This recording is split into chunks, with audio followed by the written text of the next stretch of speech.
And Windsor police taking decisive action. We saw a line of police officers move past those concrete barricades and start walking toward two vehicles that had been parked, two trucks that had been parked there for at least a day.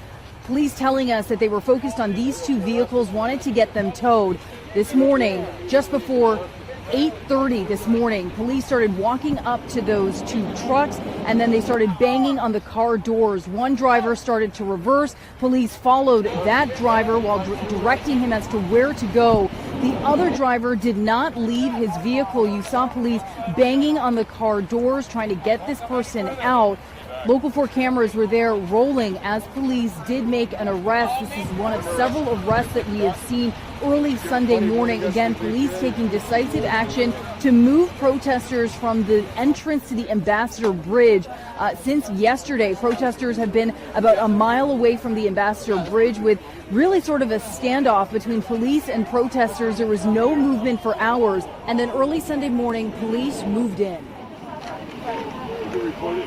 Ontario Provincial Police then walked a half a mile to this intersection where a second convoy of vehicles had set up shop. You had a tractor, you had an RV, several pickup trucks. They had all been parked here for at least a day now. And as police started to walk closer toward this convoy, those vehicles started to leave one by one, many honking. They did clear the area as police got closer. In fact, in one moment, a police officer actually took a covering that was off of a license plate of that big rig. As those vehicles left, then police made their way up here where they're standing now. This area had been blocked by protesters yesterday. The Freedom Convoy had been here, and now police have retaken control, effectively taking control of the Ambassador Bridge from the very entrance to where that convoy had set up nearly 2 miles away. Do you think this is the end of this?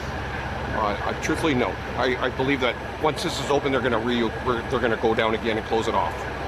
They're going to have more people coming. Now that this area has been cleared, police want to make sure they maintain control before they reopen the Ambassador Bridge. The last thing they want is to clear this area and then have another 100 demonstrators show up. So right now, Ontario Provincial Police and Windsor Police and the RCMP, they are here. They have taken control over the entire 2-mile stretch from the Ambassador Bridge. The convoy of vehicles has left. As for when the bridge will reopen, that remains to be seen.